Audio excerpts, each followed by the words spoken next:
जैसा कि आपने थंबनेल में देख ही लिया होगा और मैंने पर भी इसके लिए एक पोल डाला था कि क्या आप आइसोट्रेटिनोइन प्रॉपर एक्सपीरियंस चाहते हैं या नहीं। सो मुझे वहाँ पे काफी भी आई हुई थी। ज्यादातर लोगों ने यही कहा था कि वो देखना चाहते हैं कि किस तरीके का मेरा अपना एक्सपीरियंस रहा है आइसोट्रेटिनोइन के। आज का वीडियो प्रॉपर तरीके से डेडिकेट होने वाला है आइसोट्रेटिनोइन के ऊपर, जिसमें मैंने 30 डेज तक आइसोट्रेटिनोइन लिया था और उसके ऊपर मैं आज आपको अपना एक्सपीरियंस शेयर करूंगी कि किस तरीके का मेरा इसके साथ एक्सपीरियंस रहा है। क्या मेरे एक्ने क्योर हुए या नहीं हुए, क्या ये पर्जिंग करता है, क्या ये ड्राइनेस देता है बॉडी के अंदर। ऐसे बहुत सारे अलग अलग पॉइंट्स है जिसको आज की वीडियो में मैं कवर करूंगी। सो चलिए अभी वीडियो स्टार्ट कर लेते हैं और बात कर लेते हैं इसके बारे में। सबसे पहले तो मैं ये दिखा देती हूँ कि मैं कौन सी यूज कर रही थी आइसोट्रेटिनोइन। ये कुछ इस तरीके की पैकेजिंग में आती है। ये मुझे मेरे डॉक्टर ने दिया था, जिसका नाम है ज़ाइपेक 20, जो कि एक सॉफ्ट जेलेटिन कैप्सूल है। ये आती है 20 mg की। तो ये 20 mg के कैप्सूल्स हैं और इसमें 10 कैप्सूल्स होती है, जिस MRP है 185 रुपीज की।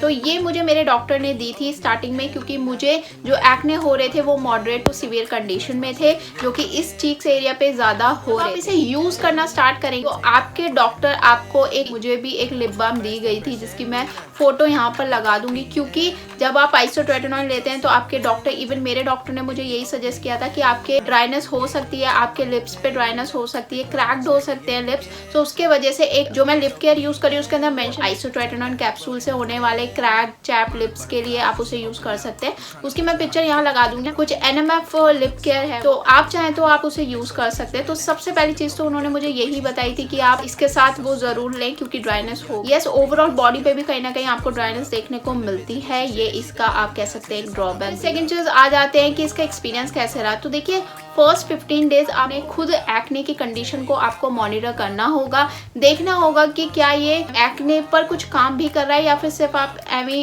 कैप्सूल ले रहे हैं, हैवी डोज में है। तो हमें ऐसे ही नहीं लेना है।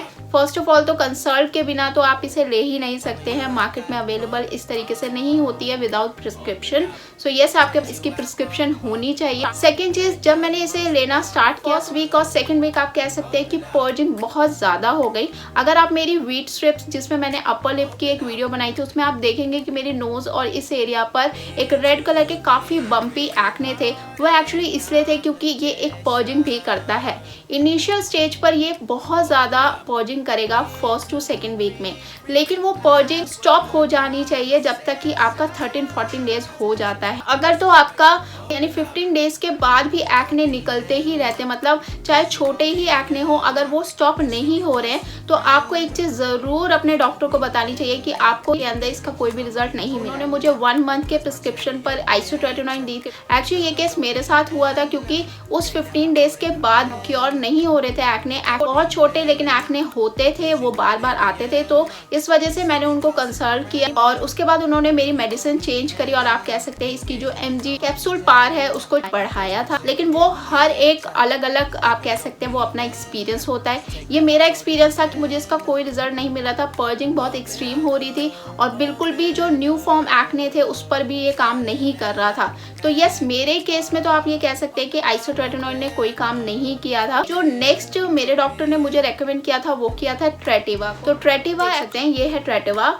ये है 25। अभी जो है रिसेंट में मैं 25 mg पर हूँ। है वो आइसोट्रेटिनोइन ही, बट उसका जो पावर है वो इंक्रीज पावर है, यानी 25 mg। एक्चुअली मेरे डॉक्टर ने मुझे सिर्फ 15 डेज के लिए दिया, उसके बाद मुझे फिर आइसोट्रेटिनोइन पर ही आना है। अगर आप ट्रेटिवा का चाहते हैं तो वो मैं डिफरेंट बनाऊंगी 25 mg का, कि किस किस तरीके की डोज और क्या क्या उसके प्रिकॉशन वगैरह। इस वीडियो को देखने के बाद मैंने इससे पहले भी आइसोट्रेटिनोइन की वीडियो बनाई है, वो जरूर देख लीजिएगा। उसमें मैंने बिल्कुल हर एक पॉइंट को डिस्कस किया है, क्या उसके साइड इफेक्ट्स हो सकते हैं, किस किस लोगों को लेना है, किन लोगों को नहीं लेना, क्या कंडीशन में लेना है। तो वो सारी चीजें देख लीजिएगा। आई बटन, डिस्क्रिप्शन या कमेंट में आपको उसका मैं लिंक दे दूंगी वीडियो का, तो जरूर इस वीडियो को देखने के बाद आप वो चेक कर लीजिए। तो ये मेरा ओवरऑल आप कह सकते हैं कि एक्सपीरियंस है। देन बात कर लेते हैं कि इसे कैसे लेना है। जो मेरे डॉक्टर थे, रिकमेंड किया था 6 डेज इन अ वीक, यानी कि आपको 6 डेज लेना होता था, एक दिन off, and then next week से स्टार्ट करना होता था।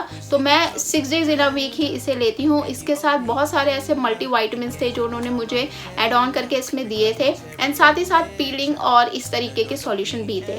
तो ओवरऑल इस तरीके से मेरे जो एक्ने है वो प्रॉपर तरीके से, मतलब मेरी स्किन अभी बहुत अच्छे से बिहेव कर रही है और मुझे किसी भी तरीके के न्यू एक्ने फॉर्म नहीं हो रहे हैं, और जो एक्ने थे या एक्ने मार्क्स थे वो हील होने स्टार्ट हो गए हैं। तो ये जो है आपको मैं दिखा देती हूँ कि इस बॉक्स में आई थिंक 2 स्ट्रिप्स आती हैं इसकी, तो इस तरीके की है और ये मैं पूरी रेड इन कलर में आती है, और जो फ्रेटेवा होती है वो ग्रीन कलर में होती है, जिसकी पैकेजिंग भी इसी तरीके की ग्रीन कलर की होती है। तो ग्रीन कलर की कैप्सूल है, इसको 15 डेज के लिए मुझे दिया गया है। अब देखिए, अगर आप ट्राई करना चाहते हैं आइसोट्रेटिनॉन को, तो सबसे पहले आपको क्या करना होगा, अपने डॉक्टर को कंसल्ट करना होगा। अगर तो कंडीशन सिर्फ क्रीम, ऑइंटमेंट या फिर इस तरीके से क्योर हो जाएगी तो वो आपको नहीं देंगे आइसोट्रेटिनॉन, लेकिन कंडीशन वर्सन होगी, काफी बिग एक्ने होंगे, अदर इशू होगा, वो आपकी एज के अकॉर्डिंग, एज भी बहुत बड़ा फैक्टर होता है, एज को देखते हुए ही वो आइसोट्रेटिनॉन देंगे। एज लेस होगी तो 1 से 1.5 महीने तक ही देंगे, एज ज़्यादा होती है तो वो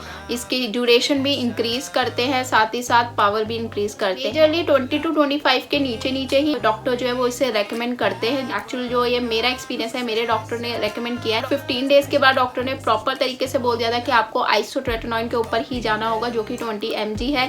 सो ये चीज़ है, तो आपको ये सारी चीज़ें ध्यान रखनी होंगी, बहुत ज़्यादा प्रिकॉशन लेने होते हैं। कोई भी ब्रेस्ट फीडिंग प्रेग्नेंट लेडी या फिर आपके अलग डिजीज़ है, सारी चीज़ें, सारी मेडिकल हिस्ट्री आपको अपने डॉक्टर को बतानी होगी, देन ओनली आप जो है इस तरीके की आइसोट्रेटिनॉन जो है वो ले सकते हैं। बहुत सारे इसके डिस्क्लेमर हैं। कैप्सूल जो आप, या अगर ये बॉक्स है तो इसके अंदर एक पेपर दिया जाता है जिसके अंदर सारी चीज़ें मेंशन होती है कि किसको यूज़ करना है, किस कंडीशन में यूज़ नहीं करना है। तो प्लीज़ इसको बिल्कुल भी नॉर्मल कैप्सूल ना माने, और अगर आपको एक्ने है तो अपने डॉक्टर से कंसल्ट करें, उसके बाद ही आइसोट्रेटिनॉन के ऊपर जाएं। बहुत सारे मैंने ऐसे केसेस भी देखे, मेरे पास कमेंट भी आते हैं कि पर्जिंग करता है बट ये रिलैक्स हो जाता है, लेकिन मेरे केस में नहीं हो रहा था। 15 डेज के बाद भी फिर मेरे डॉक्टर ने मुझे ये इंक्रीज कर दिया, तो मुझे इससे रिलीफ हुआ, एंड देन आइसोट्रेटिनॉन के ऊपर मैं फिर, ये मेरा ओवरऑल एक्सपीरियंस था आइसोट्रेटिनॉन के साथ, और काफ़ी ज़्यादा अच्छा रहा है। सो अगर आप इसे यूज़ करना चाहते हैं तो जैसा मैंने बताया, डॉक्टर से कंसल्ट करें।